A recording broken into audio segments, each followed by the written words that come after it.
পৃথা আদিলের সাথে কথা বলতে এত মগ্ন ছিল যে অন্যদিকে কি হলো টেরও পেল না। এমন সময় পেছন থেকে ঠাস করে একটা বাড়ি পড়ে ওর মাথায়। পৃথার হাত থেকে ফোন পড়ে গেল আর ঘাড় বেয়ে টপ টপ করে রক্ত পড়ে গায়ের জামা ভিজে গেল। পৃথা মাটিতে পড়ে যেতেই ওরা ওকে ধরে চটের বস্তার ভেতরে পড়ল। ওদিকে আদিল ফোনে বারবার হ্যালো বলেই চলছে, ওদিকে দক্ষিণের ওই পুকুর পাড়ি নিয়ে যা বলেই তাপসী পা দিয়ে ফোনের ওপর কয়েকবার জোরে জোরে লাথি মারতেই সেটা ভেঙে গেল। হাসানের চোখের সামনে ওরা পৃথাকে শুদ্ধ বস্তাকে নিয়ে গেল। এদিকে আদিল শেষে কথা শুনতে পেরেছিল। ও এক মুহূর্ত দেরি না করে ড্রয়ার থেকে শুধু ছুরি ও বড় একটা টর্চ লাইট নিয়ে ওই অবস্থায় দৌড়ে বাসা হতে বের হয়ে যায়। শিহাবুদ্দিন সাহেব তখনও ঘুমাননি। বৃষ্টির মধ্যে আদিলকে ওভাবে বের হয়ে যাওয়া দেখে কিছু আঁচ করতে পেরে তিনিও বাসা থেকে বের হলেন ছেলের পিছু পিছু। সাথে শুধু ভাদুকে নিলেন। ওদিকে আদিল ততক্ষণে অনেক দূরে চলে গেছে। ওরা চারজন মিলে পৃথাকে পুকুর পাড়ে নিয়ে এলো। এরপর বস্তার সাথে দুটো কলস বেঁধে দিল, সাথে কয়েকটা ইটও বাঁধলো। এখন পৃথাকে পানিতে ফেলে দেবে এমন সময় আদিল রাস্তার উপর এসে দাঁড়ায়। পৃথাদের বাসা থেকে খানিকটা দূরে এই একটাই বড় পুকুর আছে, চারিদিকে অনেকটা জঙ্গল রয়েছে। আদিল এদিক ওদিক চাইতেই দেখলো পুকুরের ওই প্রান্তে টর্চ লাইটের আলো জ্বলছে। নিচের টর্চ বন্ধ করে আদিল দেরি না করে পানি ভেঙে মাঠের ভেতর দিয়েই দৌড়। এমন সময় একটা ছেলে বলে উঠলো, এই কে জানি এদিকে দৌড়ে আসছে মনে হয়, তাড়াতাড়ি ফেলে দেয়। ওরা দ্রুতই পৃথাকে পানিতে ফেলে দেয়। তারপর চারজন মিলে পাড় থেকে উঠে আসতে আদিল গিয়ে ওদের সামনে দাঁড়ায়। সাথে সাথে ও টর্চ জ্বালিয়ে দেখলো তাপসী আর ওর সাথে পাড়ার 3টা ছেলে রয়েছে।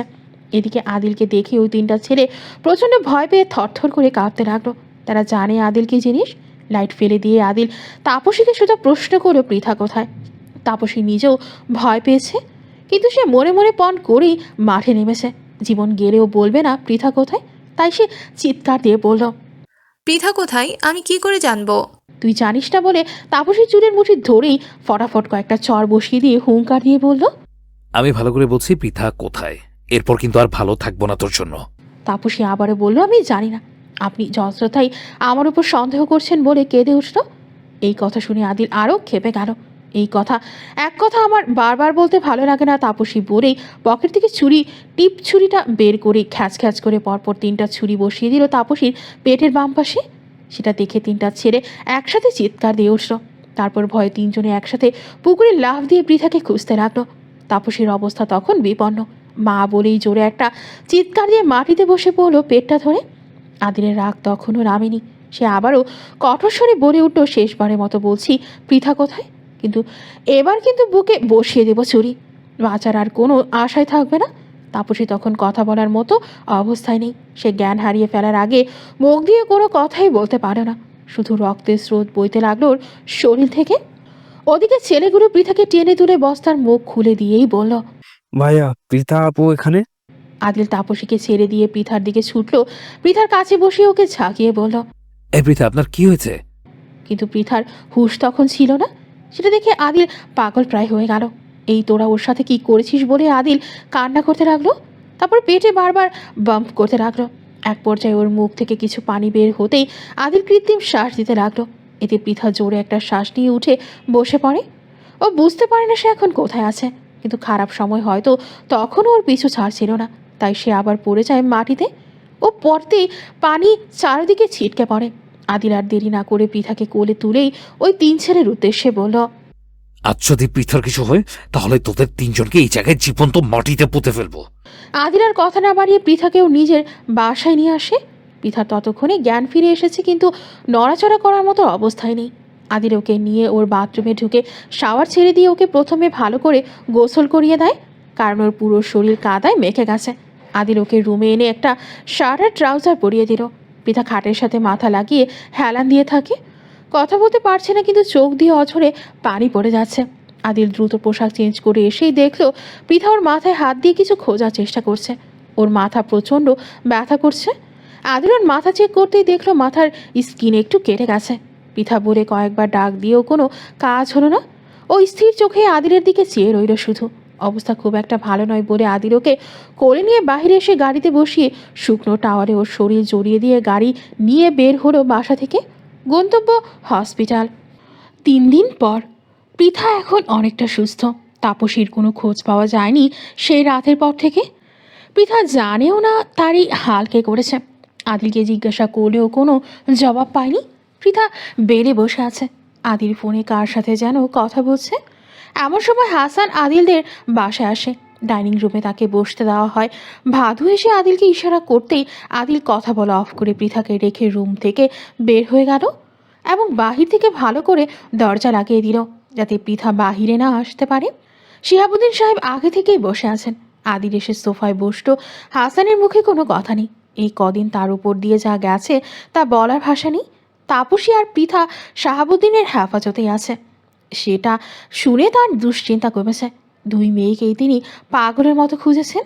কাউকে কিছু বলতেও পারেননি, কারণ এক মেয়েকে বাঁচাতে গেলে অন্য মেয়ে ফেঁসে যাবে। আজকের মধ্যেই আমি আদিল আর পৃথার বিয়ে দিতে চাই। এতে তুমি রাজি না হলেও আমার যায় আসে না। তুমি মেয়ের বাবা বিধায় তোমার জানানোর অধিকার আছে, তাই তোমাকে জানানো। শিহাবুদ্দিনের এমন কথায় হাসান কিছু বলতে যাবে, সেই সময় আদিল সবার মাঝেই বলে ফেলল সামনের শনিবার সে পৃথাকে নিয়ে ঢাকায় যাবে। বিয়ে হলে হবে, না হলে হবে না, তবুও পৃথা তার আর কোথাও যাবে না, ও আমার কাছেই থাকবে। কথাগুলো বলে আদিল সেখান থেকে উঠে গেল। এবার শিহাবুদ্দিন নিজের স্বভাবে ফিরে এসে বলল, তোমার ছোট মেয়ে যা যা করেছে তাতে ওর ক্ষমা পাওয়ারও যোগ্যতা নেই।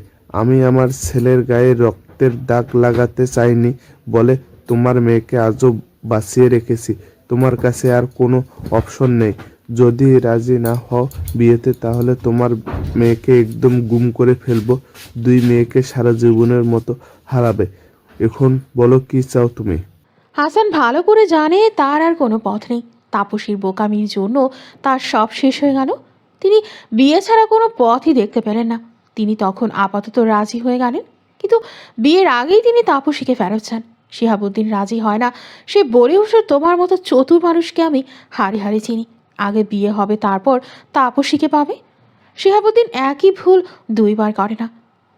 আমি সেটা পারিনি, আমার ছেলে সেটা করিয়ে দেখিয়েছে। তার পরিশ্রম আমি কখনো নষ্ট হতে দেব না। আমি সব কিছু রেডি করে রেখেছি। আজ জুম্মার নামাজ শেষে ওদের এই বাসায় বিয়ে হবে। হাসান এতে বেঁকে বসে, না, পৃথা আমার প্রথম মেয়ে, লুকিয়ে ওর বিয়ে হবে না। সবাইকে জানিয়েই বিয়ে হবে। মেয়েকে নিয়ে আমার অনেক স্বপ্ন। আমি পৃথাকে নিয়ে যেতেই চাই। আমার অন্তত 3টা দিন সময় চাই। হাসান তার চালে চালে আদিলের বাবার দিকে। এত সহজে সে হার মানবে না। শেষে অনেক তর্কে বিতর্কে হাসান পৃথাকে সাথে নিয়ে যায়। পৃথাকে বাসায় দেখে জীবনের প্রথম রিতা খুব খুশি হয়, কারণ পৃথা বেঁচে থাকলে তার মানে তাপসীও সেফ আছে। হাসান আগেই সেদিনের ঘটনা রিতা আর ওর মাকে জানিয়েছে। শেষে ওই 3 ছেলেও এসে তাদের সব কথা জানায়, যার ফলে রিতা চুপ থাকতে বাধ্য হয়। 3 দিন পর আসে সেই শুভক্ষণ। হাসান কোনো ত্রুটি করেনি বিয়ের আয়োজনে।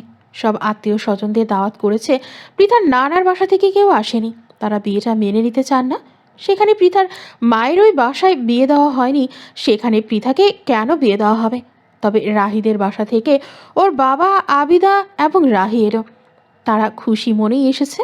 আজ পৃথার গায়ে হলুদের রাত। কাঁচা হলুদ রঙের শাড়ি সহ সব তাজা ফুলের গহনায় নিজেকে সাজিয়েছে পৃথা। আবিদা পৃথার হাতে মেহেদি দিয়ে দিচ্ছে। এমন সময় পৃথার ফোনে কল আসলো। পৃথা স্ক্রিনে চাইতেই দেখলো আদিল কল দিয়েছে। রাহি কল রিসিভ করে পৃথার কানে ধরল। পৃথা হ্যালো বলতেই আদিলের কণ্ঠ ভেসে আসলো, আপনি কি একটু বাসার পেছনে আসতে পারবেন? পৃথা চারদিকে চেয়ে চাপা কণ্ঠে বলল, তুমি বাসার পেছনে কেন এসেছো? আসেন না, দেখি চলে যাব। পৃথা রাহিকে নিয়ে বাসার পেছনে যেতেই আদিলকে দাঁড়িয়ে থাকতে দেখল। রাহি একটু দূরে সরে যেতেই আদিল পৃথার কাছে আসতো। কোনো কথা না বলে আদিল পৃথাকে শক্ত করে জড়িয়ে ধরল। এই ছাড়ো, আমার মেহেদি খারাপ হয়ে যাবে। পৃথার দুষ্টুমি মার্কা কথা শুনে আদিল চাপার রাগ দেখিয়ে পৃথাকে বলল, এই প্রতিটা মুহূর্তের শোধ তুলব যখন আপনি আমার কাছে আসবেন। কোনো ছাড় নেই, কান্নাকাটি করেও লাভ হবে না। পৃথার নাক দিয়ে আদিলের নাকে খসা দিয়ে বলল, আমার কিউট বরের এত রাগ আমার প্রতি! আমি তো জানতামই না সে আমার প্রতি এত রেগে আছে। আমি তো এটাও জানতাম না আম, সে আমার প্রতি আজকাল রেগে যেতেও শিখেছে। আর এই মেয়ের প্রতি রেগে থাকা আদিলের পক্ষে সম্ভব নয়। মন চাচ্ছে এক্ষুনি নিজের মধ্যে জমানো সমস্ত ভালোবাসাটুকু উজাড় করে দিতে মানবীর কাছে। সে খুব কাছে এলেই বুকের ভেতর রক্তের স্রোত জোরে জোরে বইতে থাকে। কি তার মোহনীয়তা! পৃথাপু, আপনার দাদি আসছে এদিকে। কথাটি রাহি বলতে আদিল পৃথাকে ছেড়ে দিয়ে বলল, আপনার দাদি কি খায় বলেন তো? না মানে তার মাথায় যা কুবুদ্ধি সেটা তাকে না দেখলে জানতামই না। বিয়ের পর দাদির সাথে খেতে বসো, তারপর নিজ চোখেই না হয় দেখো দাদি কি খায়। এখন আপাতত আমায় ছাড়ো, নইলে দাদি বকা দিবে। ঢঙ্গি লতিফার একটা ব্যবস্থা নিতে হবে, তাছাড়া এই মহিলা জীবনে শুধরাবে মনে হয় না বলে আদিল ওকে যেতে দিল। এই তুমি বাসায় যাও বলে পৃথা রাহিকে নিয়ে চলে এলো। রাতে গায়ে হলুদের অনুষ্ঠান নিয়ে অনেক মজা হলো। পাড়ার বয়স্ক মহিলাগণ বিয়ের গীত গাওয়ার তালে তালে নাচতে শুরু করলো। একদম পিওর গ্রামের বিয়ে। অদূরে দাঁড়িয়ে দাঁড়িয়ে জুনাইদ নীরবে পৃথাকে দেখতে লাগলো। আজ তার আকাশে মেঘে ছেয়ে গেছে। পৃথাকে দেখে তার মনে হচ্ছে পৃথিবীতে তার থেকে সুন্দর মেয়ে সে জীবনেও দেখেনি। কষ্ট, বড়ই কষ্ট তার মনে। পরের দিন বাসায় পুরোদমে বিয়ের আমেজ। বরযাত্রী এসে গেছে। শিহাবুদ্দিন সাহেবের মধ্যে একটা ভুল কাজ করে ফেলেন। তিনি তাপসীকে তাদের সাথেই নিয়ে আসেন। তাপসীও সুযোগ পেয়ে পৃথার কাছে চলে যায়। পৃথা তখন পুরো দমে বউ সাজে। তাপসী রুমের ভেতর ঢুকে দেখে তার বাবা ও পৃথার সামনে দাঁড়িয়ে আছে। তাপসী শেষবারের মতো চেষ্টা করে পৃথার মন ভাঙার জন্য। ও গিয়ে পৃথাকে জড়িয়ে ধরে কাঁদতে লাগে। এই কয়েকদিন তাপসীর মিসিং সম্পর্কে পৃথা সবাইকে জিজ্ঞাসা করেও কেউ কিছু বলেনি। আজ ওকে দেখে বেশ অবাকই হলো। তাপসী পৃথাকে কোনো কথা বলার সুযোগ না দিয়ে ওর কামিজ ওপরে তুলে দেখালো পৃথা আর ওর বাবাকে।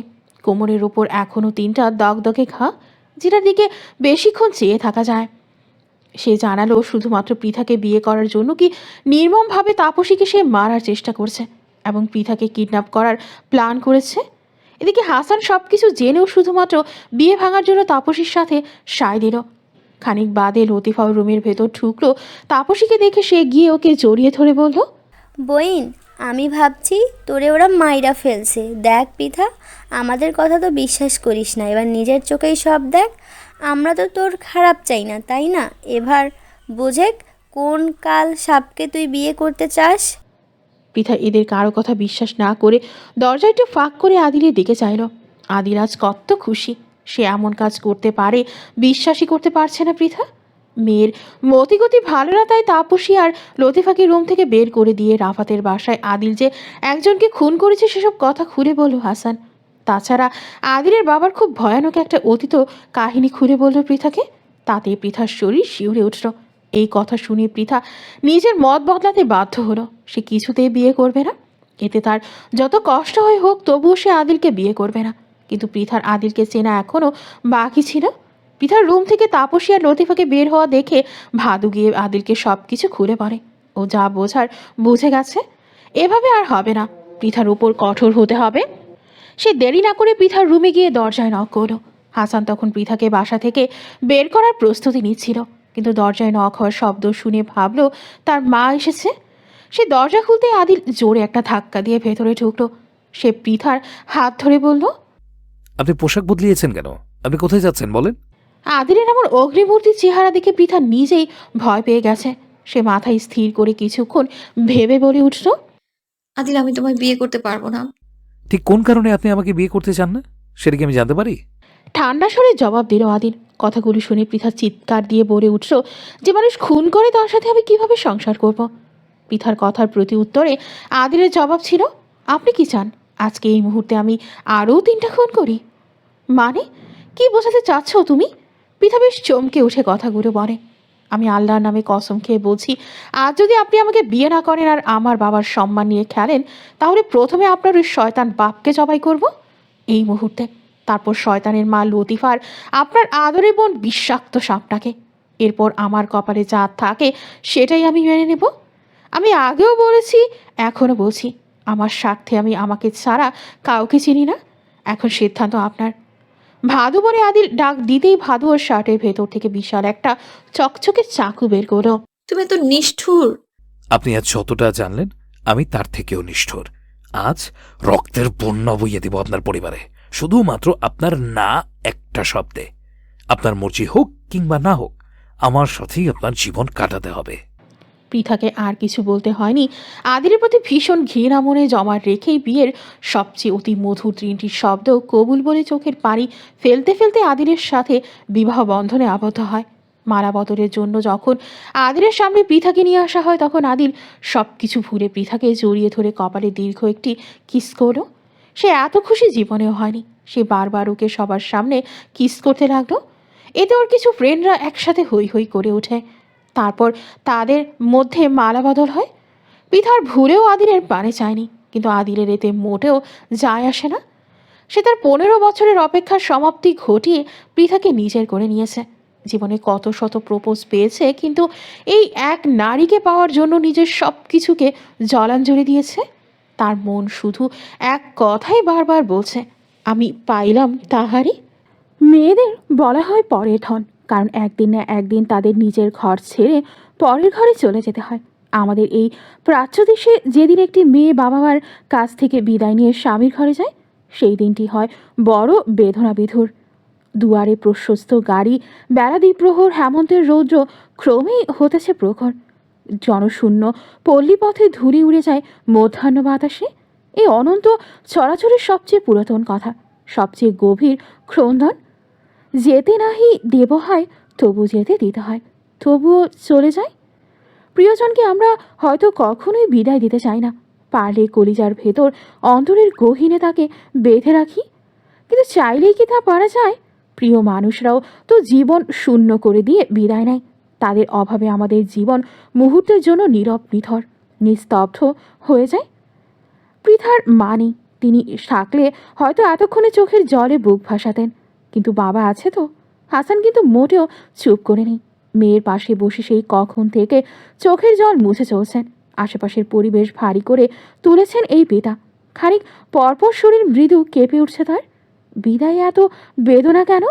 কেন এত কান্না, এত কষ্ট, এত হাহাকার কেন? দহিতা নিজেও কাঁদছে। বাবার পানি একবার চেয়েই চট করে অন্যদিকে চাইল। তার নিজেরও চোখের পানির বাঁধ মানছে না।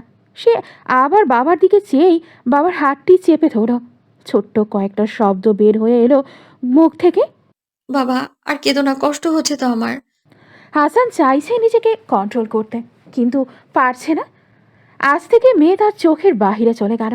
ইচ্ছে করলে তাকে আর দু চোখ ভরে দেখতে পারবে না। মাঝরাতে লুকিয়ে মেয়ের ঘুমন্ত মুখটাও দেখতে পারবে না।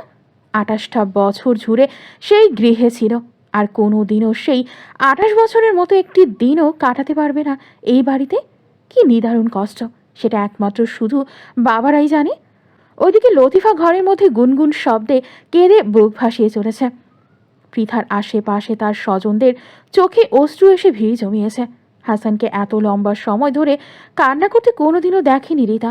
মনের ভেতর হিংসাও হচ্ছে, কষ্টও লাগছে প্রিয় মানুষের চোখে জল দেখে। তবুও সে এগিয়ে এলো হাসানের কাছে, তারপর মাথা নিচু করে তার পাশে দাঁড়িয়ে রইল। অদূরেই হইচই চলছে। বরের জুতা চুরি হয়ে গেছে ইতিমধ্যে। আদিল তার পায়ে নাগরা জোড়া খুঁজে পাচ্ছে না। ওর এক ফ্রেন্ড বলে উঠল, দোস্ত কাম সারছে। প্রথমে এসে গেট ধরে 25,000 টাকা দণ্ডনীয় গেছে। আঙ্কেল খুশি হয়ে তার উপর আবার আরও 10,000 দিয়েছে। কিন্তু এখন দেখছি এরা আবার একটা ধাপ্পাবাজি শুরু করছে। বিয়ে করতে এসেছিস না ফকির হতে এসেছিস বলতো? শিবনের কথা শুনে আদিল মৃদু হেসে বলল, বারে বারে ঘুঘু তুমি খেয়ে যাও ধান, এবারে তোমায় ঘুঘু বধিব পরাণ। রাহি, মিতু সহ এক জোয়ারা কিছু ছেলে মেয়ে আদিলের জুতা লুকিয়ে রেখেছে। তারা আদিলের কাছে আসতেই শিবন বলে উঠল, চোর বাহিনীর যদি কৃপা হয় তাহলে দয়া করে কি বরের জুতা জোড়ার সন্ধান মিলবে আমাদের? হ্যাঁ মিলবে তো, আমরা কি বলেছি মিলবে না? তবে তার জন্য কিছু টাকা ছাড়তে হবে। ঝটপট টাকা ছাড়ুন, আমরাও জলদি জুতা দিয়ে বিদায় হচ্ছি। টাকা ছাড়া জুতা পাওয়া যাবে না। মিতুর কথা শুনে আদিল একটু মাথা চুলকিয়ে মুখে হাসি টেনে বলল, সবুর করো একটু দোস্ত, তাদের জন্য যোগ্য একটা শাস্তির ব্যবস্থা পকেটে তুলে রেখেছি। হ্যাঁ টাকা চাই, তাও গুনে গুনে 5,000 টাকা। আপনার উপর দয়া করে এটুকুই চাইলাম, না হলে আরও চাইতাম বলে সশব্দে হেসে উঠল রাহি। বুঝলাম, টাকা লাগবে আপনাদের। কথাগুলো বলেই আদিল ভাদুকে চোখের ইশারা করল। এতেই খানিক পর ভাদু একটা বক্স নিয়ে আসলো আদিলের কাছে। তারপর বলল, দাদা বের করব। গিফট পেপারে মোড়ানো বক্স দেখে কনেপক্ষের সবার চোখ চকচক করে উঠল। ওখানে কি টাকা আছে? ওদের মধ্যে এক মেয়ে জিজ্ঞাসা করল। হ্যাঁ তেমনই কিছু বলে ভাদু সেখান থেকে জোতা বের করে আদিলের পায়ের সামনে রাখতেই আদিল তাতে পা ঢুকিয়ে বলল, আমার মতো কতজন সৌভাগ্যবান বর আছে বলতো ভাদু? একজোড়া জুতো পরে বিয়ে করতে এসেছি, অন্য জোড়া জুতা পরে বউ নিয়ে যাব। ইতিহাস তৈরি করে ফেললাম তো ভাদু। এখন গিনিস বুকে নাম লেখানোর সময় মাত্র। আদিলের এমন কথায় ভাদুসহ আরও অনেকেই উচ্চস্বরে হাসতে লাগলো। আদিলের ভ্রুজোড়া নাচিয়ে শিপনকে উদ্দেশ্য করে বলল, কেমন দিলাম? ফাটাফাটি জবাব। শিপনের মুখ থেকে বের হয়ে এলো কথাটি। মেয়ে পক্ষ যে এমন একটা ব্যাকশট খাবে সেটা কেউ ভাবতেই পারেনি। ভাই এইটা কিন্তু ঠিক করলেন না, আমরা এটা মেনে নেব না। রাহির কথা শুনে আদিল ভাবলেশহীন মনে বলে উঠল, মেনে নিতে কে বলেছে? আপনারা বরং আপনাদের কাছে থাকা আমার জুতা থেকে শাস্তি দিন, নাহলে তার পিক তুলে ছবিটি দিয়ে ফটো ফ্রেম তৈরি করে দেওয়ালে টাঙিয়ে রাখুন। আর হ্যাঁ, নিচে অবশ্যই মনে করে লিখে রাখবেন, অতি চালাকের গলায় দড়ি। আদিল ওখানে আর দেরি না করে পৃথার কাছে চলে আসলো, কারণ এখন তাদের বিদায়ের সময় ঘনিয়ে এসেছে। অশ্রুসিক্ত নয়নে পৃথা যখন গাড়িতে উঠল তখন লতিফাকে আটকে রাখা দায় হয়ে পড়ল। ছেলেকে ছড়িয়ে ধরে হাউমাউ করে কেঁদে উঠল লতিফা। শুধু উনি নিজে একাই কাঁদলেন না, বরং চারপাশের সবাইকে কাঁদিয়ে ছাড়লেন। চলে যাচ্ছে পৃথা। ও পেছন ফিরে দেখল অশ্রুসজল চোখে চলে যাওয়া দেখছে ওর বাবা। যতক্ষণ চোখের আড়াল না হলো ততক্ষণ অবধি তাকিয়ে রইল হাসান। পৃথা তার অতীতকে বিদায় জানিয়ে যাত্রা করলো নতুন এক অধ্যায় শুরু করবার জন্য। আদিলদের বাসায় মেহমানে ভর্তি।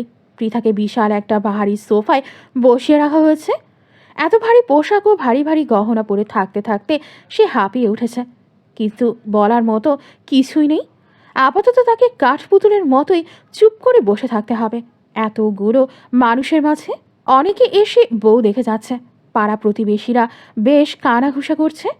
ছেলের থেকে মেয়ের বয়স বেশি, এই সংসার বেশি দিন টিকবে না। পোলার আগেই মাইয়া বুড়ি হয়ে যাবে। বয়স্ক পোলারা কোসি মাইয়াকেও বিয়া করেও সংসার টিকাতে পারতেছে না, আর সেখানে এই মাইয়া কেমনে সংসার করব? নিজের চেয়ে বয়সে ছোট পোলা পাইছে দেখে ভুলিয়ে ভালিয়ে বিয়ের পিড়িতে বসাইছে। বলি শিহাবুদ্দিনের চোখ কি কানা হয়েছিল? মাইয়ার যে বয়স বেশি সেটা চোখে দেখা পায়নি। কথাটি পৃথা তো শুনতে পেয়েছে, সাথে শিহাবুদ্দিনের কানেও গেছে। তার ভয় হয় ছেলের কানে যদি এই কথা যায় তাহলে আত্মীয় স্বজন পাড়া প্রতিবেশীদের ঝেঁটিয়ে বাসা হতে বিদায় করবে। তাই সম্মান যাওয়ার আগে নিজেরই কিছু একটা করতে হবে। তিনি বউ দেখানোর রেওয়াজ বন্ধ করে দিলেন। অনেক বউ দেখা হয়েছে, আর দেখার দরকার নেই। মালা বৌমাকে ঘরে নিয়ে যাও তো। মালা যেন হুকুমের আশায় ছিল। পৃথাকে নিয়ে এসে তাদের ঘরে গেল। পৃথার সাথে ওর বাসা থেকে কেউ আসেনি যে তার সাথে একটা প্রাণ খুলে কথা বলবে। সবাই বেশ ব্যস্ত। আগেও কয়েকবার এই বাসায় এসেছে পৃথা, কিন্তু আজ বড্ড অচেনা লাগছে বাসাটি। পাশের রুম থেকে উচ্চস্বরে ভেসে আসছে আদিলের বড় ফুপুর কথা, ভাই মেয়ের কি দেখে বিয়ে দিলি বলতো? তোর পোলার সাথে মানায় নাকি? সবাই বলা বলি করছে বয়স বেশি। আও আপা, আস্তে কথা বল তো। পাশের রুমে পৃথা আছে, বয়স বেশি হচ্ছে তো কি হয়েছে? আমার ছেলে তাকে ভালোবেসে বিয়ে করেছে, আমারও তাকে খুব পছন্দ। আমাদের সমস্যা হচ্ছে না, কিন্তু তুই নাক ছিটকাচ্ছিস কেন? আমি তো মনে করি আমার ছেলে ওর যোগ্য নয়। পৃথা দয়া করে আদিলকে বিয়ে করেছে।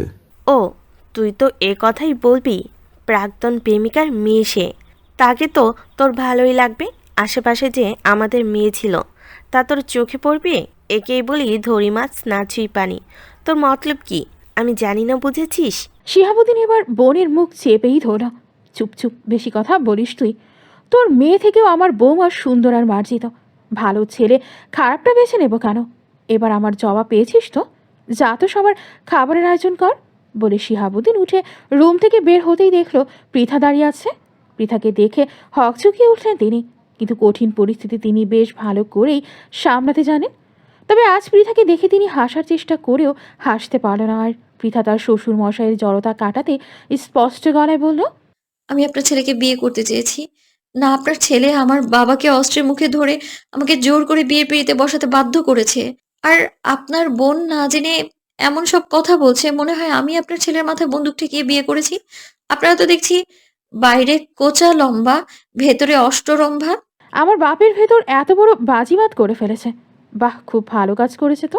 কিন্তু আমাকে এই সুখবরটা এখনও জানালো না কেন? সে তো কোনো কাজ আমাকে না জানিয়ে করে না। শিহাবুদ্দিন নিজেই নিজের সাথে কিছুক্ষণ পরামর্শ করে মুচকে হেসে বললেন, বাবা, আমার মনে হয় আরো বড় কিছুর পরিকল্পনা করে রেখেছে, তাই এই ছোট্ট খবর আমাকে জানাতে চায়নি। থাক সে কথা, যা হয়েছে ভালোর জন্য হয়েছে।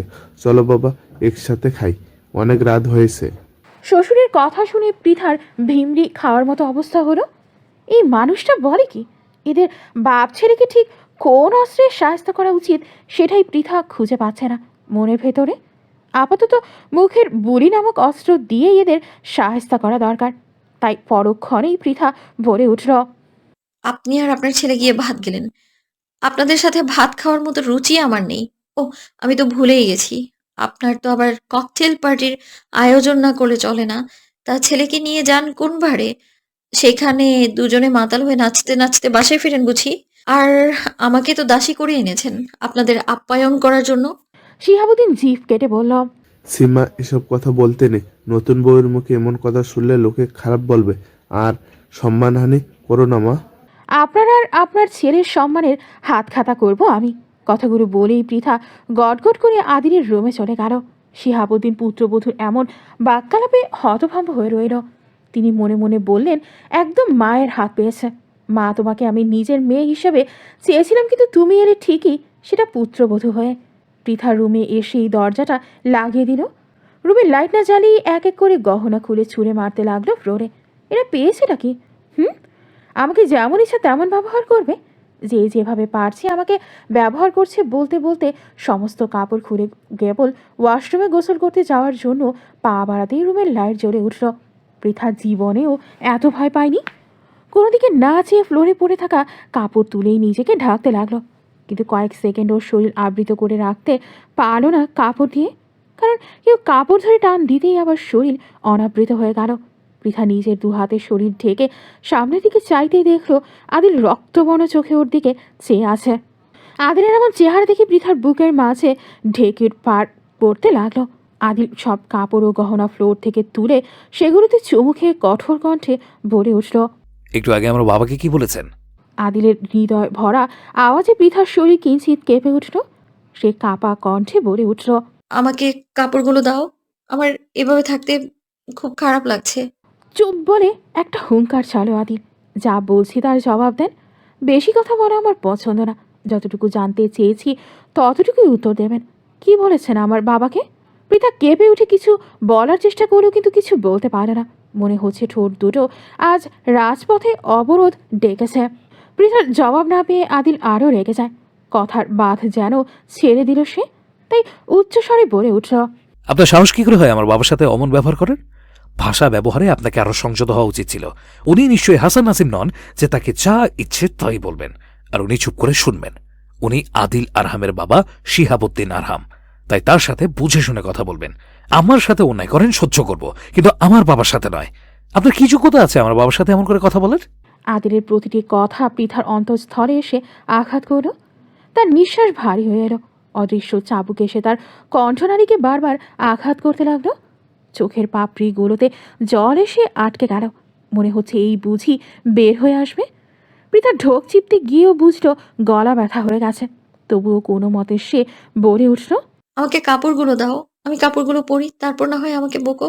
কাপড়? জানেন এই কাপড় কে কিনেছে? আমার বাবা নিজের একমাত্র মেয়ের জন্য কোনোদিন শপিং করেনি, অথচ ঢাকায় গিয়ে নিজের হাতে এই সমস্ত পোশাক কিনেছে শুধুমাত্র আপনাকে উপহার দিবে বলে। আর আপনি কিনা ওই পোশাক শরীর থেকে খুলে ফ্লোরে ছুঁড়ে মারছেন। আপনার এত সাহস কোথা থেকে আসে? কিছু বলি না বলে মাথা উঠে গেছেন। এমন বেয়াদবি পরের বার দেখলে একদম থাপড়িয়ে গাল ফাটিয়ে ছাড়বো। পৃথা একদম স্থির হয়ে গেছে। কিছু কথা গলার মধ্যে আটকে গেল, প্রকাশ হওয়ার আর সুযোগ পেল না। আদিল সব সহ্য করতে পারে, কিন্তু বাবার অপমান সে কিছুতেই সহ্য করতে পারে না। কেউ ওর বাবার দিকে আঙুল উঠালে সেই আঙুলই সে নাই করে দেবে। আর সেখানে পৃথা অতগুলো কথা তার বাবাকে বলেছে, সেটা হজম করতে পারছে না। সময়ের সাথে সাথে রাগগুলো বেড়ে দ্বিগুণ হয়ে চলছে। তাই সেই রক্তিম বড় চোখেই সোজা সাপটা বলে দিল, যে মানুষ কোনো উপহারের মর্যাদাই দিতে পারে না, তার সেই উপহার পাওয়ার কোনো যোগ্যতাই থাকে না। তাই আজকে রাতে আপনার জন্য কোনো পোশাকে বরাদ্দ নেই। পুরো রাত এভাবেই আপনাকে পোশাকবিহীন অবস্থায় থাকতে হবে। এটাই আপনার শাস্তি। আপনি আদিলকে দেখেছেন, কিন্তু আদিলের অক্রোশার অভিমান দেখেননি। আমি আপনাকে বলিনি যেদিন আপনাকে ধরবো একবারে ছিঁড়ে খাবো? আদিলের অমন মুখের ধ্বনিতে পৃথার বিস্ময় কাটিতে চায় না। সে বিশ্বাসই করতে পারছে না আদিল এমন ব্যবহার করতে পারে।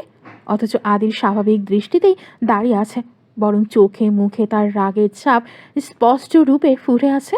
এমন সময় শিহাবুদ্দিন সাহেব দরজায় নক করে বলে উঠল, অনেক রাত হয়ে গেছে, বৌমাকে নিয়ে এসো, একসাথে খাবার খাবো। শ্বশুরের কথা শুনে পৃথার মাথায় অন্য একটা বুদ্ধি খেললো। চোখের পানি আর মন খারাপগুলো এক নিমিষে অদৃশ্য ডাস্টবিনে ছেড়ে মেরে বুক থেকে হাত দুটো সারিয়ে সোজা দরজা খুলতে চলে গেল। যাওয়ার আগে মনে মনে পণ করো আদিলকে আজ সায়স্তা না করে সে দম নিচ্ছে না। পৃথার মতি ভঙ্গি আদিলের বুঝতে বাকি রইল না। বাবা নক করার কারণে এবার সে নিজের ফাঁদে নিজেই পড়তে চলেছে। সে খপ করে পৃথাকে ধরে টেনে আনলো দরজার কাছ থেকে, তারপর চাপা গলায় বলল, কি হয়েছে আপনার? আপনি এমন করছেন কেন? এই অবস্থায় দরজা খুলতে যাচ্ছেন? আপনার কি মতিভ্রম হয়েছে? বারে মতিভ্রম হবে কেন? শ্বশুর মশাইকে দেখাতে হবে না তার ছেলে আমায় ঠিক কি কি ভাবে ছিঁড়ে খাওয়ার পরিকল্পনা করছে? সবার দেখা উচিত। নববধূকে বাসর রাতে তার স্বামী কাপড় ছাড়া রাখতে চায়, তা তুমি একা দেখতে মানে দেখলে চলবে নাকি? এমন নাইট শো সবার দেখা উচিত, কি বলো? আমার মান সম্মানের খাস্তা না বানিয়ে দেখে আপনি ছাড়বেন না। যান, কাপড় পরে নেন। হুম, পরবো না কাপড়। আমি কি ইচ্ছে করে এমন হয়েছে নাকি? এটা তুমি করেছো, তাই ঠেলা তো তোমাকেই সামলাতে হবে। ওদিকে আদিলের বাবা আবার ডেকে উঠতেই আদিল বলল, বাবা আপনি যান, আমরা আসি। পৃথা আদিলকে জোরে একটা ধাক্কা দিয়ে চিৎকার দিয়ে উঠে বলল। শ্বশুরমশাই দাঁড়ান। তারপর আর কোনো কথা বলতে পারে না পৃথা। আদিল ওকে বুকের ভেতর এক হাতে জড়িয়ে ধরে অন্য হাতে মুখ চেপে ধরল, তারপর বলল, আর একটা কথা বলে কিন্তু মুখ সেলাই করে দেব। তখন শ্বশুর মশাই কেন, কোনো ডাকিয়া ডাকতে পারবে না ওই মুখ দিয়ে। পৃথা আদিলের হাতে কটমট করে কামড় দিতেই আউচ বলে আদিল হাত সরিয়ে নিল। পৃথা এবার হাতে তুড়ি বাজিয়ে বলল, আমি যেমন তেমন মেয়ে নই। আমার সাথে লাগার আগে ৫০০ বার ভাবা উচিত ছিল তোমার। এরপর বুঝে শুনে লাগতে আসবে, বুঝলে? আদিল তখন আপাতত কিছু আর বলে না, কারণ একে কিছু বলা মানে নিজের সম্মান নিয়ে নিজেই টানা হেঁচড়া করা। ওদিকে পৃথা টাওয়াল নিয়ে ওয়াশরুমে চলে গেল। আদিল দরজা খুলে বাবার কাছে গেল। মোটামুটি সবাই খেয়ে নিয়েছে। কাজের মেয়ে টেবিল সাফ করে আবার প্লেট সাজিয়ে দিচ্ছে। শিহাবুদ্দিন সাহেব চেয়ারে বসতেই আদিল এসে বাবার পাশে বসল। তা দেখে শিহাবুদ্দিন ছেলেকে জিজ্ঞাসা করল, পৃথা কোথায়? আসছে বাবা বলতেই আদিলের বড় ফুপু এসে হট্টগোল শুরু করে দিয়ে বলল, হ্যাঁ রে শিবু, আমার লাগেজ খুঁজে পাচ্ছি না কেন? হ্যাঁ, তোর বাসায় দেখছি ছড়ে পরিপূর্ণ। কেমন বউ ঘরে আনলি বলতো? বাসায় আসতে না আসতেই চুরি হওয়া শুরু হয়ে গেছে। প্রথম দিনই যদি এমন হয় তাহলে আরও দিন তো পড়েই আছে। এই তো দেখছিস সর্বনাশা বউ। আপাই সব কথা এখন না বলি কি নয়? একটু চুপ করে থাক না, কষ্ট করে একটু খোঁজ কর না, দেখ কোন চিপায় পড়ে আছে, হয়তো ভালো করে খোঁজ পেয়ে যাবি বলে মুখে হাত দিয়ে ইশারা করো চুপ করতে। মিনা বেগম কাউকে ভয় পায় নাকি? তাই গলা চওড়া করে বলল, কি সেই কখন থেকে চুপ চুপ করছিস? হ্যাঁ, আমি কাউকে ভয় পাই না, বুঝলি? যা সত্যি সেটাই বলি। একে তো বয়স্ক মেয়ে এনেছিস বাড়ির বউ করে, তার ভিতরে প্রথম দিনই বাসা থেকে মালপত্র চুরি। এটাকে কি বলবি? হুঁ, বাবা তো কিছুই বলবে না ফুপু, বলবো তো আমি। বলেই আদিল ওর ফুপুর দিকে চাইলো, আপনি একটু আগে বলছিলেন না আপনি সত্যি কথা বলেন, কিন্তু আপনার কথা শুনে মনে হলো আপনি মিথ্যা কথা বলে সেগুলো সত্য বলে চালিয়ে দিচ্ছেন, যা শুনতে একেবারেই অরুচিকর। যাক সেই কথা, এমন একটা আনন্দের দিনে কথা বাড়িয়ে কোনো লাভ নেই। আপনার লাগেজ ছোট কাকার বাসায় পাঠিয়ে দেওয়া হয়েছে। আমার মনে হয় এখানে আপনার থাকা উচিত নয়, কারণ আমার বউকে আপনি যতই দেখবেন ততই আপনার গায়ে যন্ত্রণাময় ফোসকা পড়বে, এতে আপনারই কষ্ট বাড়বে।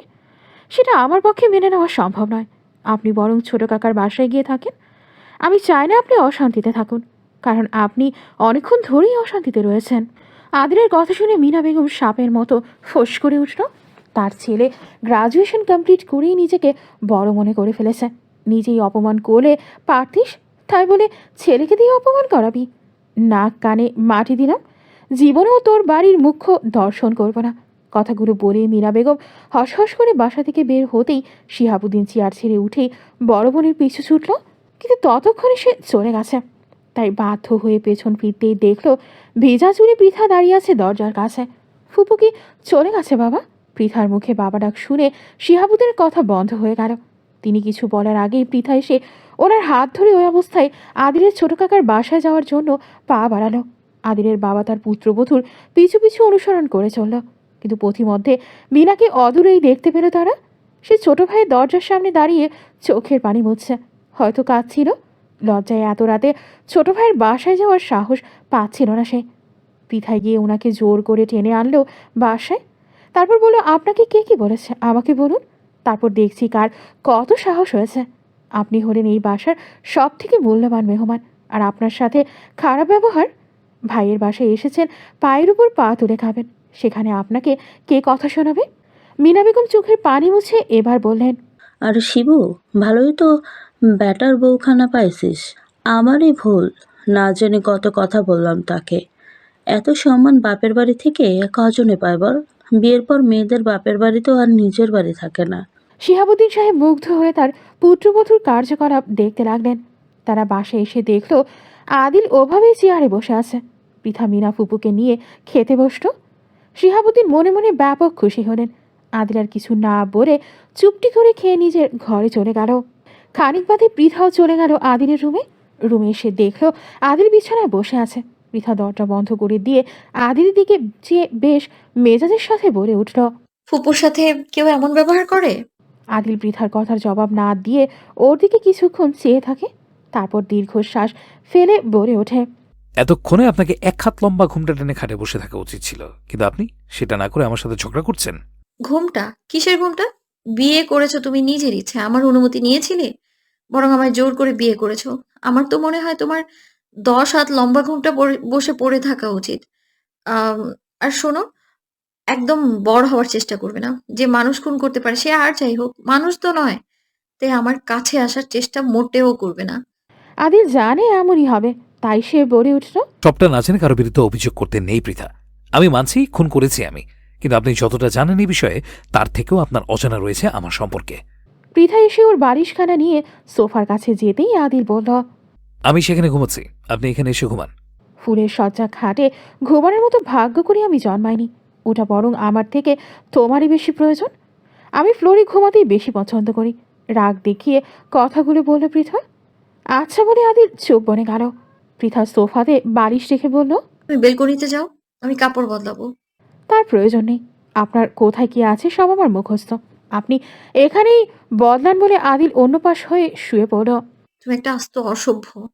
তার থেকেও বেশি কিছু বলতে পারেন। পৃথা বালিশটা তুলে নিয়ে আদিলের দিকে ছুঁড়ে মারল। আদিল তবুও পাশ ফিরল না। সেটা দেখে পৃথা বুঝল সে আর এদিক ফিরে চাইবে না, তাই দ্রুত একটা প্লাজো আর টি শার্ট পরে সোফায় শুয়ে পড়ল। গত 3টা রাত ঠিক মতো ঘুমাতে পারেনি পৃথা, তাই শুয়ে পড়তেই চোখের পাতায় ঘুম নেমে এলো। আদিল অন্য পাশ হয়েই ভাবতে লাগলো, আজ অন্তত এমন হওয়ার কথা ছিল না। আপনি আপনার বাবাকে বিশ্বাস করতে পারেন, কিন্তু আমাকে নয়। মানুষ বড্ড পরিবর্তনশীল।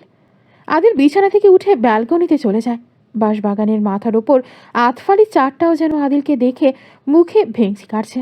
আদিল সেটা দেখে অস্পষ্ট স্বরে বলে উঠল, আজ আমার দোষ ত্রুটি খুঁজতে তুমি ব্যস্ত, অথচ দিনের পর দিন তোমার এই অবহেলায় আমি অভ্যস্ত। আর আজ আবার তোমার এমন পরিবর্তন দেখে আমি নিস্তব্ধ। বলো, কবে তুমি আমার বাহুডোরে হবে আবদ্ধ?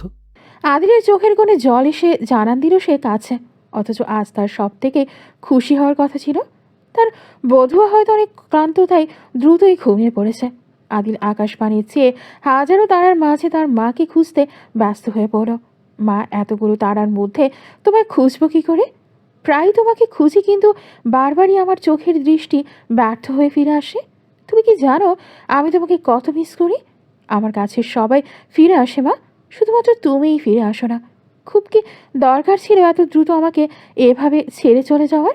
এখনও আমি অগোছালোই রয়ে আছি, নিজেকে গুছিয়ে নেওয়া হয়ে ওঠেনি। সবাই বলে আদিল বড় হয়ে গেছে, কিন্তু আমি তো এখনও তোমার সেই ছোট্ট আদিলই রয়ে গেছি।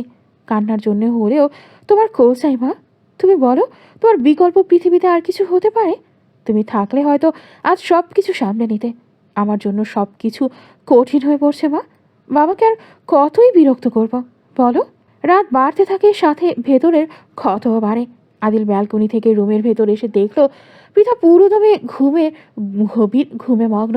বিয়ের প্রথম রাতে দুজন আলাদা ঘুমাবে সেটা আদিলের মন সায় দিল না, তাই সোফার নিচে বিছানা পেতে শুয়ে পড়ল। পৃথার ঘুমানোর অভ্যাসটা মোটেও ভালো নয়। বাসায় সে একা খাটে শুতো, পুরো খাটে হাত পা ছড়িয়ে ঘুমানোর অভ্যাস রয়েছে তার। আবার কখনো বা কোলবালিশ ঝরিয়ে ঘুমায়। তার জন্য দাদির কাছে কম কথা শুনতে হয়নি তাকে। বিয়ের পর যে তাকে নিয়ে তার বরের বিড়ম্বনা হবে, সেই আগাম বাণী লতিফা অনেক আগেই দিয়েছিল। এমন নিয়ম শূন্য ঘুমানোর অভ্যাসের কারণে তার বরকে বড্ড পড়াবে। কোথায় পুরো খাট আর কোথায় এই সোফা? তাই এতটুকু সোফায় পৃথা নিজের শরীর আর আড়ছে না। ঘুমের ভেতরেই পা ছড়িয়ে দিতেই ধপ করে আদিলের গা ঘেঁষে পড়ে গেল।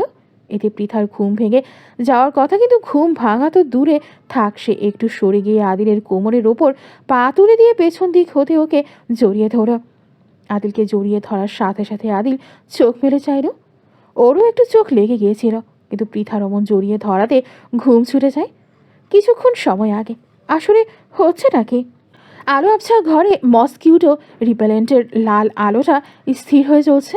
সেদিকে একবার নজর দিয়ে আদিল আস্তে আস্তে পৃথার পা নামিয়ে দেয় নিজের কোমর হতে। তারপর পাশ ফিরে যথেষ্ট গভীরভাবে পৃথাকে দেখে। এবার পৃথা আদিলের বুকে হাঁপড় চালিয়ে গা ঘেঁষে কাছে এসে আবার জড়িয়ে ধরে ঘুমের মধ্যে। এতে আদিলের হৃদয় স্পন্দন যেন বন্ধ হতে চায়, শ্বাস প্রশ্বাস প্রায় ভারী হয়ে আসে। এরপর মৃদু আকর্ষণে সে নিজেই পৃথাকে নিজের বুকের সাথে আরও নিবিড়ভাবে জড়িয়ে ধরে। পৃথা তার অজান্তেই আদিলকে প্রচণ্ড খুশি করে দেয়। প্রচণ্ড সুখে তার চোখ দুটি আবেশে ভয়ে আসে। নিজের অর্ধাঙ্গিনীকে বুকে নিয়ে নিশি রাতের প্রচলিত নিয়মে ডুবে যায়। ঘুমিয়ে পড়ে আদিল। জানালার শিকের বেড়িবাঁধ ভেদ করে চাঁদের আলো এসে হাসানের মুখ আলিঙ্গন করছে। চাঁদের মনোরম আলো আর তার চেহারার উজ্জ্বলতায় সৌন্দর্যতা যেন উপচে পড়ছে।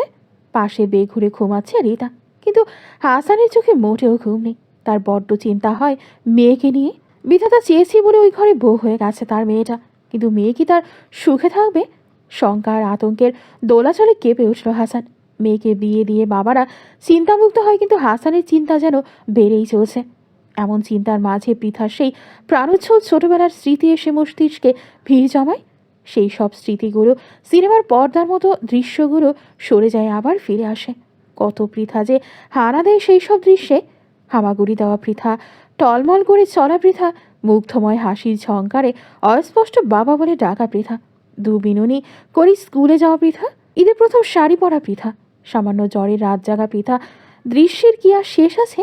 ভাবনাগুলোর মাঝে জল গড়িয়ে পড়ে দু চোখ দিয়ে। ফুলের মতো সযত্নে বড় করে তোলা সেই পৃথাকে কিভাবে কাটার আঁচড় সহ্য করতে দেবে হাসান? এত সব চিন্তার মাঝে নিশ্চিন্তে সে কি করে ঘুমায়? দুটি চোখে ঘুম আর স্থান পায় না তার, শুধু এপাশ ওপাশ করে রাতের গভীরতা বাড়ায়। রাত ৩:৪৯। অদূরে রাত জাগা কোট পাখির করুণ কণ্ঠের ডাক শুনে পৃথার ঘুম ভেঙে যায়। এই পাখির ডাককে পৃথা বড্ড ভয় পায়। মা মারা যাওয়ার আগে রাতেও এমন ডাক শুনেছিল। তারপর থেকে এই পাখির ডাককে সে প্রচণ্ড ভয় পায়। বুকের ভেতর তার ধুকপুক করে ওঠে। সে উঠতে চায়, কিন্তু উঠতে পারে না। এতক্ষণ সে অনুভব করে ফেলেছে কেউ তাকে আশ্রে পৃষ্ঠে জড়িয়ে ধরে আছে। চোখ স্থির করে চেয়ে দেখে আদিলকে জড়িয়ে ধরে ঘুমাচ্ছে। উফ বলে একটা শ্বাস ছাড়ে সে। ডান হাত দিয়ে সোফার উপর হাতড়ে হাতড়ে বালিশের তলা থেকে ফোনটা বের করে ফ্ল্যাশ লাইট জ্বালালো। আরও জ্বলতেই তার ভয় বিলীন হয়ে গেল। বালিশ ছাড়া শুধুমাত্র পৃথাকে সম্বল করে পৃথার বুকে মাথা লাগিয়ে কি নিশ্চিন্তে ঘুমাচ্ছে আদিল। এখন আদিলের সৌন্দর্যতার পরিমাপ করতে গেলে সে চেহারার দিক থেকে সবচেয়ে আমির হতে যে কোনো সৌন্দর্যের প্রতিযোগিতায়, যাকে বলে সৌন্দর্যের বড়লোক। পৃথা ৫ আঙ্গুল দিয়ে আদিলের চুল ওপরের দিকে আরও টেনে ধরে কপালে তার অস্ত্রের ছোঁয়া দিতে লাগলো। তারপর লাইট দেয়াল ঘড়ির দিকে ধরে চেয়ে দেখলো রাত ৪টা বাজে। পৃথা আদিলের চুলে হাত বুলিয়ে দিতে দিতে আস্তে করে আদিল বলে ডেকে উঠল। না, এত অল্প আওয়াজে তার ঘুম ভাঙার কথা না। তাই খানিকটা জোরে ডাকতেই আদিল নড়ে উঠে পৃথাকে আরও শক্ত করে জড়িয়ে ধরল। এত জোরে চেপে ধরে কেউ? শরীরের সব হাড় ভেঙে দেখছে দম নেবে। পৃথার এই একটি কথা বলাতেই আদিল পৃথাকে ছেড়ে দিয়ে চট করে উঠে বসে। এবার পৃথা ঝাঁঝালো গলায় বলে, কি ব্যাপার, তুমি এখানে কেন? তাছাড়া তুমি আমাকে জড়িয়ে ধরে ঘুমাচ্ছিলে কেন? বলো, কি মতলবে আমার কাছে এসেছো? পৃথার কথায় আদিলের হুঁশ ফেরে। সে খানিকক্ষণ তার হৃদয় মোহিতার দিকে চেয়ে থাকে, তারপর উঠে গিয়ে সোফায় শুয়ে পড়ে, যাতে পৃথা আর সোফায় না শুয়ে বিছানায় ঘুমাতে পারে। তারপর সে চুপ আর থাকে না। সে পাশ ফিরে পৃথার দাঁড় করানো অভিযোগের প্রতি উত্তরে বলে ওঠে, আপনার তো সোফায় থাকার কথা ছিল, তাহলে ফ্লোরে কেন আসলেন শুনি? পৃথা এবার নিজের জালে নিজেই আটকা পড়েছে। সে বলে উঠল, হ্যাঁ, আমি তো সোফায় শুয়েছিলাম। আমার মনে হয় কোনো মতলবে তুমি আমাকে নিচে নামিয়েছো। তোমার মতলব তো আবার সেকেন্ডে সেকেন্ডে বদলায়। এবার আদিল পাশ ফিরে মাথা নিচু করে পৃথার দিকে চেয়ে বলল, আমার মতলব যদি খারাপ হতো তাহলে এতদিনই আপনি ১.৫ মাসের প্রেগনেন্ট হতেন। তখন আর আপনাকে জোর করে বিয়ে করতে হতো না। এমনি আপনি আমার বাসায় এসে বিয়ে করার জন্য চাপ দিতেন। এমন কথা শুনে পৃথা শোয়া থেকে উঠে বসল। তারপর চোখ বড় বড় করে বলল, কথাটা আমার এতদিনে মনে হয়নি কেন? তাই তো বলি, বিয়ের জন্য এত তাড়াহুড়ো কেন তোমার? মানে কি বলতে চাচ্ছেন? দাঁড়াও, সকালটা হতে দাও শুধু। ডক্টরের কাছে গিয়ে চেক আপ করাবো। যদি ভুল রিপোর্টও আসে আমি প্রেগনেন্ট, তাহলে কোনো কথা নয়, একদম গুলি করে দেব। এমন কথা শুনে আদিল হতাশ হয়ে বালিশে মাথা রেখে শুয়ে পড়ল। সেটা দেখে পৃথা বলে, এই তুমি ঘুমাচ্ছ কেন? ওঠো বলছি। পৃথার এমন কথায় আদিল উঠে বসে শান্ত গলায় বলে উঠল। আমাকে একটু ঘুমোতে দিবেন? কাছে তো যেতে দিবেন না, অন্তত একটু ঘুমাতে দিন। পৃথা উঠে লাইট জ্বালিয়ে আদিলের কাছে এসে কোমরে হাত দিয়ে দাঁড়িয়ে বলল, আমাকে জোর করে বিয়ে করে আবার আশা করাও তোমাকে আমি কাছে আসতে দিব? ভুলেও এমন ভাবনা মনে আনবে না।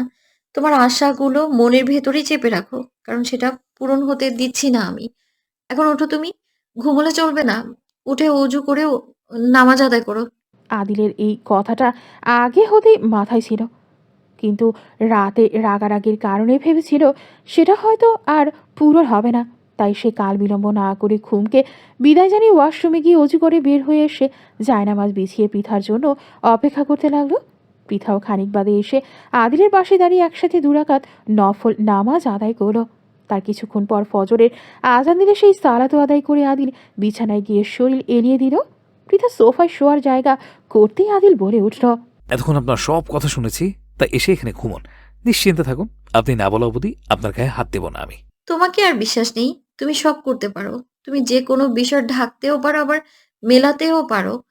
অতএব তোমার কাছে আমি আর যাচ্ছি না। আপনার কাছে যেতে হবে আমাকে? শুধু একবার হ্যাঁ বলুন, তারপর দেখেন কি করি আমি। বেশ রাগের সাথে কথাটি বলে উঠল আদিল। একবার কাছে এসে দেখাও শুধু, একদম চিৎকার করে দিয়ে বাসা মাথায় তুলে ফেলবো। চিৎকার দেবেন? দেন চিৎকার, আমি কি নিষেধ করেছি নাকি? বরং আপনি চিৎকার দিলে আপনারই সম্মান যাবে, কারণ বাসা সবাই জানে আজ আমাদের বাসরাত, তাই রোমান্স চলতেই পারে, সাথে চিৎকারও। এটা সাধারণত স্বাভাবিক ঘটনা, সবাই হয়তো একবার মুচকি হেসে উঠবে, এর বেশি তো আর কিছু করবে না। আর বেশি হলে দাদি এসে দরজা ধাক্কা দেবে, আর কি বলবে শুনবেন? কি বলবে? বেশ আগ্রহের সাথে জানতে চাইল পৃথা। আদিল হাত দুটো এক করে লম্বা একটা হাই তুলে আর মোড়া ভেঙে বলল, কি আর বলবে? আদিল, বউকে আর কত জ্বালাবি ভাই? এবার তো অন্তত তোকে রেহাই দে, আদর্শ হওয়া করার মতো আরো রাত পাবি, এক রাতেই এত কিছু করতে নেই। মুখ থেকে ছোট্ট শব্দটি বের হয়ে গেল পৃথার। পানি গড়গড়াইয়া পড়তাছে। বাবা আমায় ডাকতাছে, আয় রে মানিক আমার বুকে আয়। বাবা বুকের ভেতর আছে প্রাণ, তার ভেতরে মেশিন গান। ভান্ডারি আমারে পাগল বানাইছে বাবা। গানের শিরোনামে বাসার বড় জামাই ওরফে মিনা বেগমের স্বামী ফারুক আহমেদ মাতাল হয়ে দর্শক লোকের সামনে মান সম্মান খোয়া দিয়ে কোমর দুলিয়ে উঠানে নাচতেছে। তার অঙ্গ ভঙ্গি দেখে মনে হচ্ছে ব্যাপক মদ্যপান করেছেন তিনি। পাঞ্জাবির এক অংশে ছিঁড়ে গেছে, সাথে গায়ে কিছু কাদার ছিটাও রয়েছে। কিন্তু তার এই হাল করোকে বাড়ি ভর্তি মানুষের সামনে এমন কাণ্ড কারখানা দেখে আদিলের দাদার লজ্জায় বাসার ভেতর ঢুকলো। মিনা বেগমের ঘুম এখনো ভাঙেনি। জেগে থাকলে স্বামীর ভীমরতি ছুটাইত, কিন্তু শিহাবুদ্দিন সাহেব দৌড় খুঁড়ে বের হয়ে এসেছেন।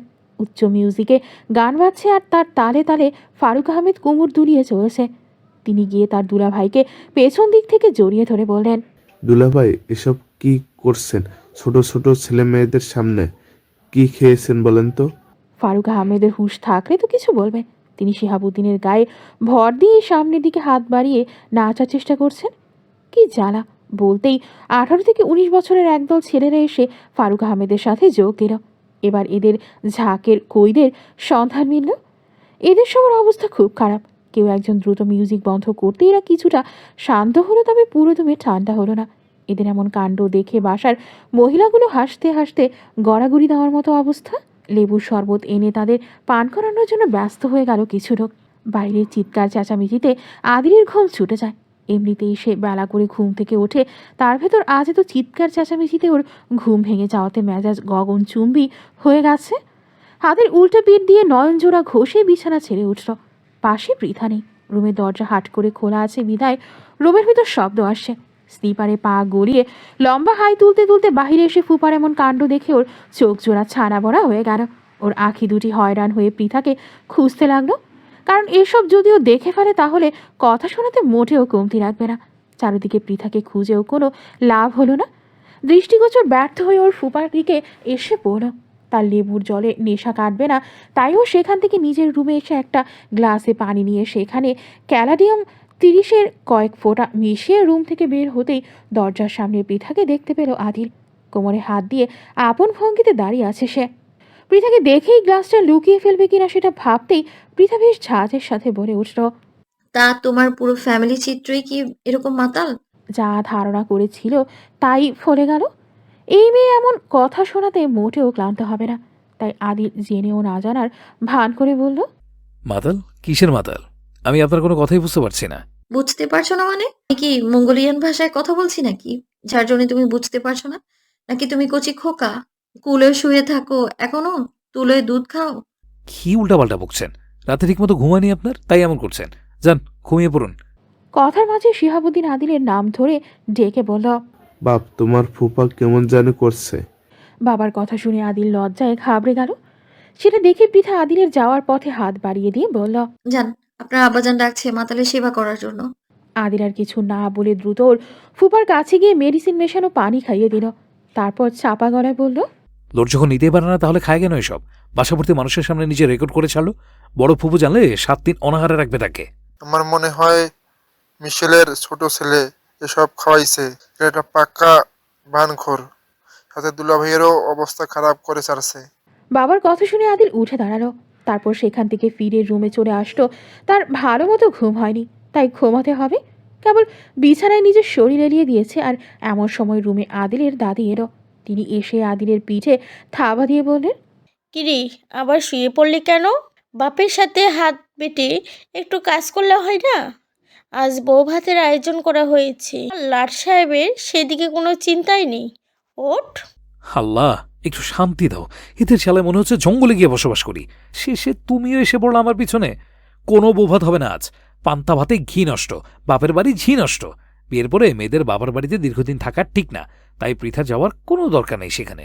আদিলের কথা শুনে ওর দাদি শিবু বলে একটা চিৎকার দিল। তার এক চিৎকারে বাসার ছেলে বুড়ো এসে হাজির আদিলের রুমে। তারা সবাই মিলে আদিলকে যতই বোঝায় বিয়ের পরের দিন বৌভাতে মেয়েদের বাবার বাসায় যেতে হয়, আদিল ততই নাছোড়বান্দার মতো বলে, না, পৃথার ওই বাসায় যাওয়া চলবে না। বৌভাত করার ইচ্ছে হয়েছে সেটা করেন, কিন্তু পৃথাকে বাদ দিয়ে। বিয়ের মধ্যে কম ঝামেলা তাকে পোহাতে হয়নি। তখন ওই বাসায় যাওয়া মানে শয়তানরা তাদের কুচক্র গীতন আবার শুরু করবে। ওদের কাছে গেলেই পৃথা নষ্ট হয়ে যাবে। তাই কোনো কথা না, একদম ঝাড়া জবাব। পৃথা আপাতত ওই বাসায় যাচ্ছে না।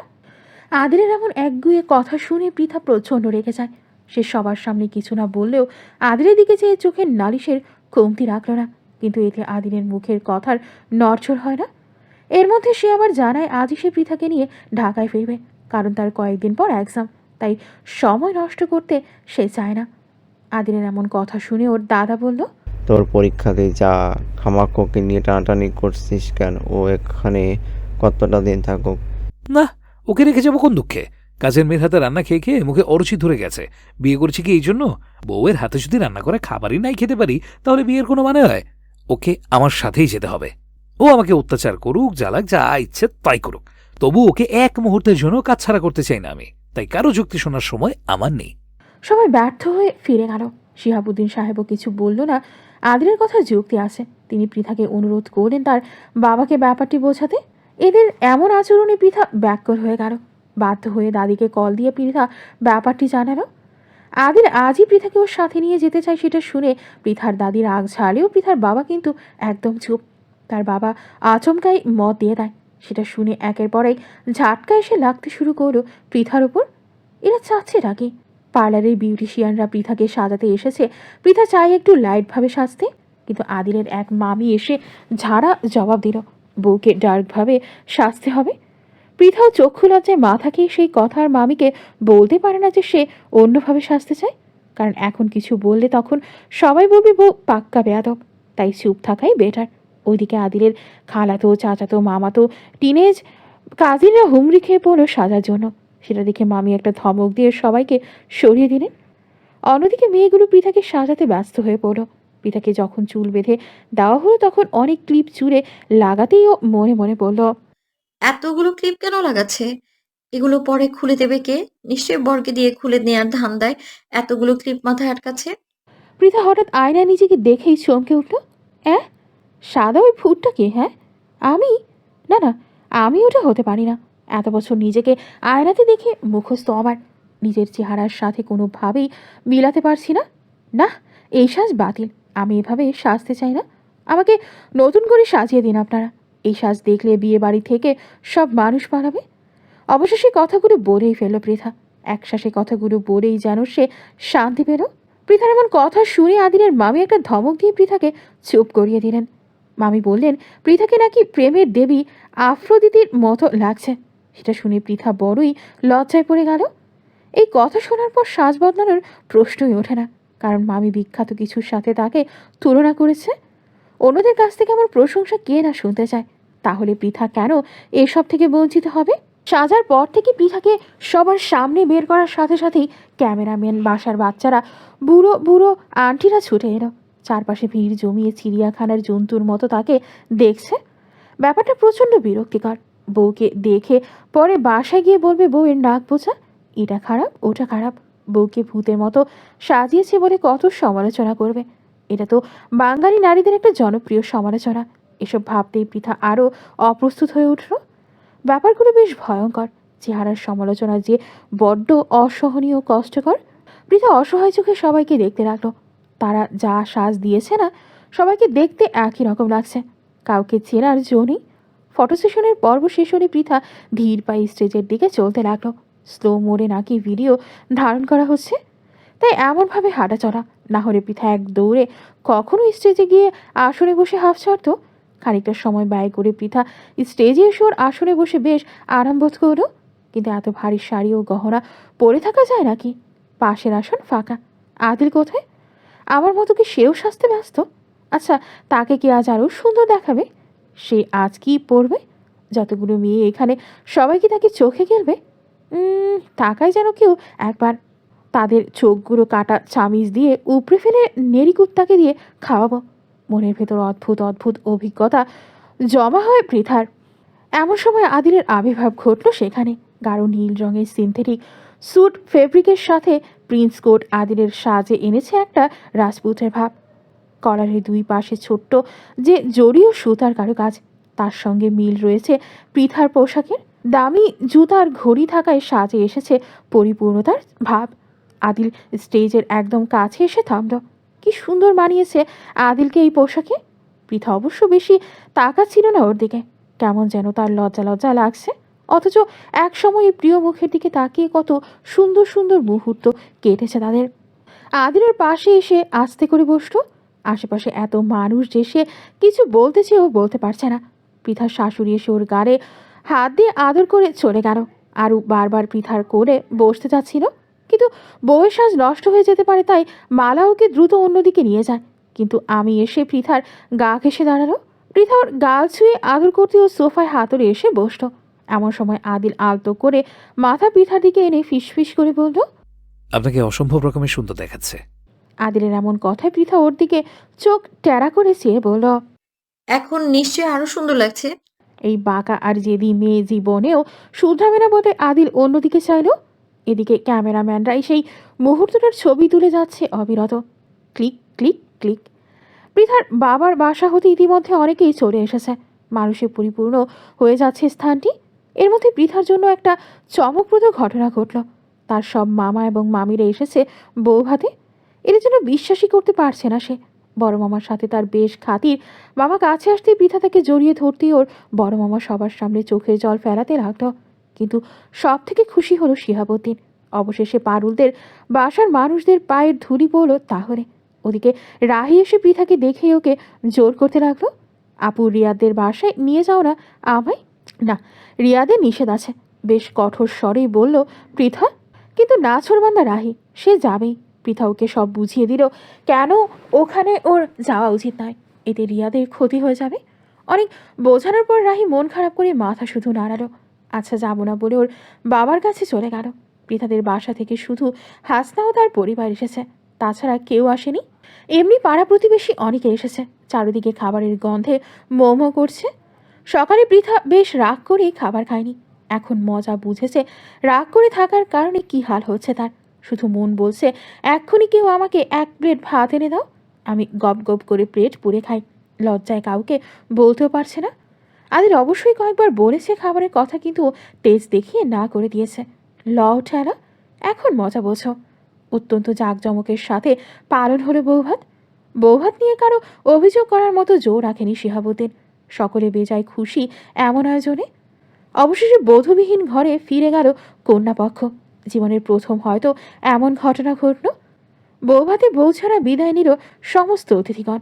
যুক্তি হিসেবে সবার সামনে দাঁড় করানো হলো আজ রাতেই আদিলকে ফিরতে হবে ঢাকায়, তাই পৃথা যেতে পারবে না। পুরোটা দিন বহু ধকল গেল বাসার সমস্ত মানুষদের ওপর দিয়ে। এমনিতেও চিৎকার চেঁচামেচির মাথা ব্যথা করছে, আর ভেতর ধুমধারাক্কা সিরাগি জওয়ানির গানে তালে মাথা যেন ছিঁড়ে যাওয়ার উপক্রম হচ্ছে। আদিলের এক একটা কাজিন বজ্জাতে যেন মিনিস্টার, বারবার নিষেধ করা সত্ত্বেও মজা করা ছাড়ছে না। দুটা মেয়ে মিলে পৃথার শরীর থেকে সব সাজ তুলে ফেলেছে। পৃথার আর সহ্য না হওয়াতে উঠে নিজের রুমে এলো। তারপর দরজা বন্ধ করে ওয়াশরুমে গিয়ে শাওয়ার ছেড়ে দিয়ে স্থির হয়ে দাঁড়িয়ে পড়ে। আহ, কি শান্তি! মনে হয় এখানেই শুয়ে পড়ি ঘুমাই। আধ ঘন্টারও বেশি সময় নিয়ে গোসল শেষ করলো পৃথা। রুমে সেই শুনল বাহিরে কেউ দরজা ধাক্কাচ্ছে। পৃথা দরজার পিপ হোল দিয়ে দেখলো আদিলকে। এই চিৎকার করছো কেন? চেঁচিয়ে জিজ্ঞাসা করলো পৃথা।